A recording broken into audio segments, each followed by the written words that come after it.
नमस्कार, आप देख रहे हैं सिटी पोस्ट लाइव और मैं हूं दीपक शर्मा। हमारे साथ हैं तिलका मांझी विश्वविद्यालय के गांधी विचारधारा के पूर्व विभागाध्यक्ष doctor Vijay Kumar. Professor doctor Vijay Kumar ने जन सुराज की कोर कमेटी से इस्तीफा दे दिया है। जन सुराज से क्यों मोह भंग हुआ, हम यह समझेंगे प्रोफेसर डॉक्टर विजय कुमार से। तो क्या हुआ ऐसा जो सपना टूट गया? पहली बात तो ये कि आपको और आपके दर्शकों को बहुत बहुत धन्यवाद। दूसरी ये कि मैं कोर कमेटी का सदस्य था कि नहीं था ये मुझे खुद नहीं मालूम है, तो उसको केवल भ्रम न फैला हो इसलिए हमने कहा। देखिए, हम लोग जनसुराज के साथ दिमागी तौर पर अप्रैल 2022 में जुड़ाव महसूस किए। प्रशांत जी नौजवान हैं, इनको दूसरे कारणों से शोहरत थी, जानते हम लोग थे। प्रशांत जी खुद आए थे भागलपुर, तो हमसे मिले। मैंने इनसे थोड़ा समय मांगा 1 महीने का, और मैंने कहा कि अपने साथियों से ज़रा बात कर लूँ। पिछले 50 साल में हम लोगों ने जो मिलकर काम किया है जेपी आंदोलन की परंपरा में, तो उन साथियों से बात करना जरूरी है। तो दल सिंह सराय में हम लोग बैठे। वहाँ इनके पर्यवेक्षक के रूप में 3 साथी आए थे। 2 का मुझे नाम भी याद है, आर.के. मिश्रा जी और रेखा सहनी। ये आदिवासी परिवार की आती हैं। तो आए थे, तो सारी बहस हुई और एक सहमति बनी कि लोकतंत्र में अगर कोई व्यक्ति गांधी का नाम लेकर जनता के बीच जा रहा है तो इससे लोकतंत्र को एक ताजी हवा मिलेगी। इसलिए इस समूह के साथ संवाद करने में कोई परेशानी नहीं है। संवाद का एक सिलसिला चला। हम लोग जिन मुद्दों पर पिछले 50 साल से काम करते रहे हैं, उसमें मोटे तौर पर पानी का सवाल, पंचायत का सवाल, भूमि का सवाल, स्त्रियों का सवाल, हिंसा का सवाल, नशाबंदी का सवाल, भूदान किसान का सवाल, इस तरह के दर्जनों सवाल रहे हैं। प्रकृति और पर्यावरण का सवाल, जिन पर हम लोगों ने पिछले 50 साल में गैर दलीय तरीके से बिहार के अलग अलग इलाकों में काम किया है। और गैर दलीय तरीके से इसलिए काम किया है कि जेपी को हम लोगों ने एक वचन दिया था कि हम लोग चुनावी राजनीति में नहीं जाएंगे, शांतिमयता के साथ और गैर दलीय तरीके से काम करेंगे, समाज के सवालों को उठाएंगे। लेकिन जो अनुभव आया उसमें से ये लगा कि हम लोगों के काम का पार्लियामेंट्री फ्रंट पर कोई उपस्थिति नहीं होती है और सियासत ही फैसला लेता है। तो एक तलाश चली कि सियासत में क्या किया जाए। इसी बीच प्रशांत जी का प्रस्ताव आया। तो बहुत स्पष्ट बातचीत हुई थी कि 3 तरह के काम की जरूरत है। एक तो कैटलिक एजेंट, जो छात्रवृत्ति संघर्ष वाहिनी के तरह का ही होगा, जिसका काम होगा प्रतिक्रिया पैदा करना, नौजवानों का बनाया जाए। तो जनसुराज वाहिनी बनाने का तय हुआ। दूसरा हुआ कि जनसुराज अभियान चलाया जाए, जिसमें ऐसे साथी रहेंगे मुख्य रूप से जो चुनाव की राजनीति में नहीं जाना चाहते हैं। वो एक वैचारिक अभियान चलता रहेगा, यानी पीपुल्स फ्रंट होगा। और तीसरा तय हुआ कि एक राजनीतिक फ्रंट हमारा होगा जिसका नाम जनसुराज पार्टी होगा। तो काम आगे बढ़ा। प्रशांत जी ने पदयात्रा का संकल्प लिया था, तो वो पदयात्रा में बढ़ गए। चीजें चल रही थी। उस समय एक संयोजन समिति बनी, जिसका संयोजक स्वयं प्रशांत जी ने वो जिम्मेदारी मुझे सौंपी थी। तो कई बार तय हुआ कि हर जिले से 5-5 नाम लिए जाएं। लिया गया। प्रशांत जी 5-5 नाम दे दें हर जिले से, वो आज तक नहीं मिला। और संयोजन समिति अचानक डिफंक्ट हो गई। तो फिर एक नया नाम आ गया, जनसुराज अभियान समिति। चलिए, प्रशांत किशोर जी अगुआ हैं, सूत्रधार हैं हमारे, उनको लगा कि यही नाम ठीक है तो अच्छा है।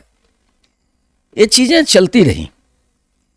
जो नीतिगत सवाल थे उस पर एक सहमति बनी थी कि इन सवालों को हम ऑन करेंगे।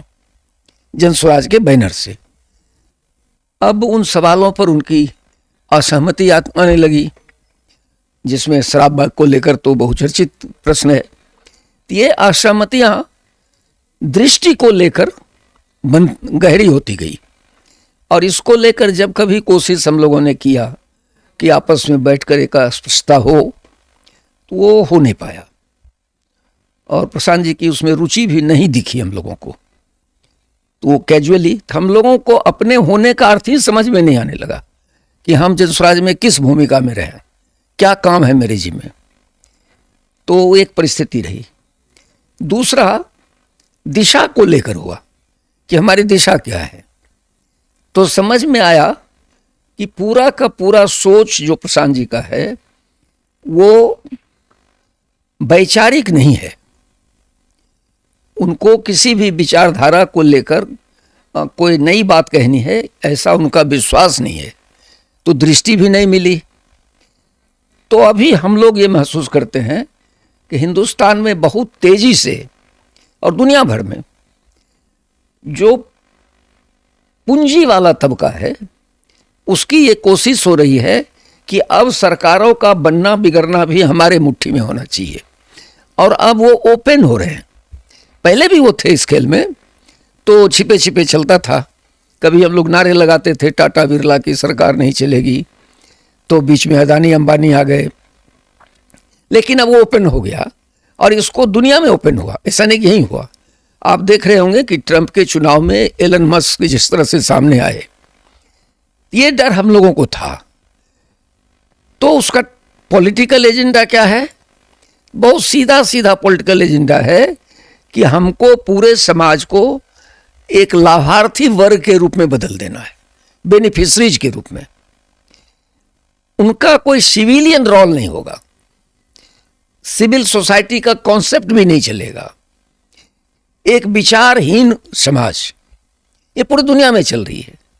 तो मुझे लगा कि प्रशांत जी कमोबेश जो बात बोल रहे हैं, उस बात में इसकी गंध आती है कि एक लाभार्थी वर्ग पैदा करना। और आप देखेंगे कि अभी भारत में भाजपा के अंदर भी छोटे छोटे जो क्षेत्रीय दल हैं, वो लोग भी कोई माई बहन योजना, तो कोई माई बाप योजना, पता नहीं कितनी कितनी सारी योजनाएं चल रही हैं। प्रशांत जी ने भी जब 5 काम हो जाएगा का विवरण दिया, तो वो भी लाभार्थी समूह ही पैदा करने का है। ये भी असहमति के बिंदु रहे। तो दृष्टि में अंतर, दिशा में अंतर, और तब इससे आगे जब ये 2 चीजें दिखी, तो कार्यक्रम के लेवल पर कोई कार्यक्रम पॉलिटिकल बचा ही नहीं हम लोगों के पास, सिवाय इसके कि अमुक सम्मेलन होगा, उसको बुलाया जाए। तो बिहार के अलग अलग हिस्सों से ढोकर बुलाए गए। विडंबना ये रहती है कि प्रशांत जी विषय प्रवेश शुरू करते हैं और धन्यवाद देकर खत्म कर देते हैं। और जब कभी कोई बात आती है कि भाई पार्टिसिपेशन में भी सबकी भूमिका क्यों नहीं तय हो पाती है, पार्टी डेमोक्रेटिक तरीके से क्यों नहीं चल रहा है, तो उसमें हवाला आ जाता है कि नीचे से रिपोर्ट जो होता है उसी पर हम लोग काम करते हैं। अब वो नीचे हम लोग खोज रहे हैं 3 साल से कि नीचे है क्या, तो नीचे मिल नहीं रहा है। और जो मिलता है तो वो नाम अगर सामने हम लोग प्रस्तुत करते थे तो कहा यही गया कि भाई वो तो है ही नहीं जनस्वराज में। तो इस लेवल का जो एक है, अब इसको हम शब्द अभी देना नहीं चाहते। बावजूद इसके देखिए 3 साल हम लोग काम किए, एक साथ मिलकर काम किए। प्रशांत जी से हम लोगों की कोई नाराजगी नहीं है, असहमति है। और असहमति है नीति को लेकर, नेतृत्व को लेकर, और नियत को लेकर, दृष्टि को लेकर, दिशा को लेकर, कार्यक्रम को लेकर। और ये असहमति पाटने की कोई पहल प्रशांत जी से के स्तर पर नहीं दिखती है। कभी कभी कुछ ऐसी बातें आती हैं उनकी तरफ से जो शुद्ध रूप से भावुक सवाल होते हैं, तो भाई ठीक है, एक भावना होगी मिशन में, लेकिन हम तो एक निश्चित उद्देश्यों के लिए एक साथ जुटे हैं ना, कोई केवल व्यक्तिगत संबंध का निर्वाह करने तो जुटे नहीं है, और व्यक्तिगत कोई आपस में झगड़ा भी नहीं है। तो ये दिखा उसी में जो प्रसंग है गांधी का, तो गांधी की जो दृष्टि है पंचायत को लेकर, पानी को लेकर, ग्राम स्वराज को लेकर, खादी को लेकर, दर्द तो होता होगा ना। पार्टी शुरू हुई, आपने पसीना बहाया, लोगों को जोड़ा, और अब आपको लगता है कि पार्टी भटक रही है, तो दर्द कितना होता है, तकलीफ कितनी होती है? देखिए, अब उसको तकलीफ को केवल भावनात्मक तरीके से सोचने की कोई जरूरत नहीं, इसको तार्किक तरीके से और संतुलित तरीके से सोचने की जरूरत है।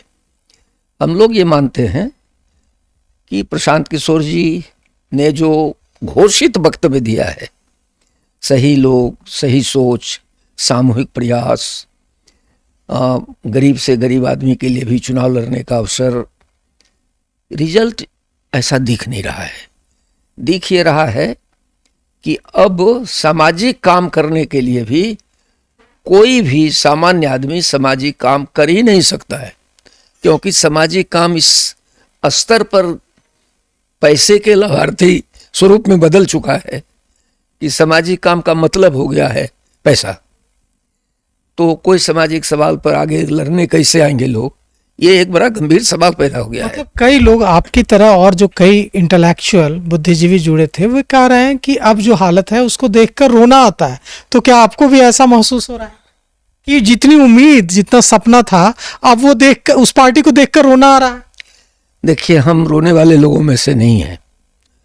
हम तो एक अवसर निराशा के कर्तव्य के रूप में देखते हैं।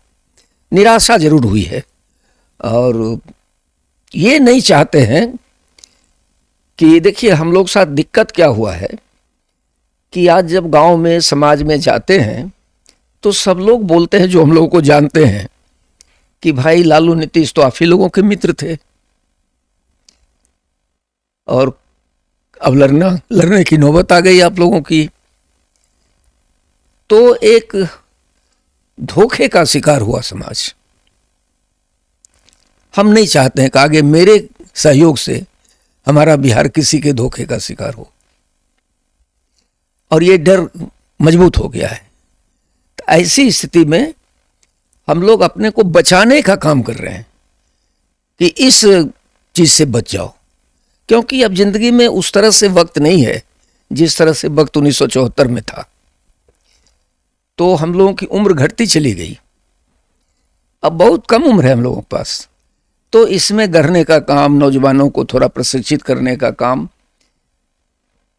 प्रशांत किशोर एक अवसर देंगे, ऐसा हम लोगों को लगा था शुरुआती दौर में, लेकिन वो अवसर मिला नहीं।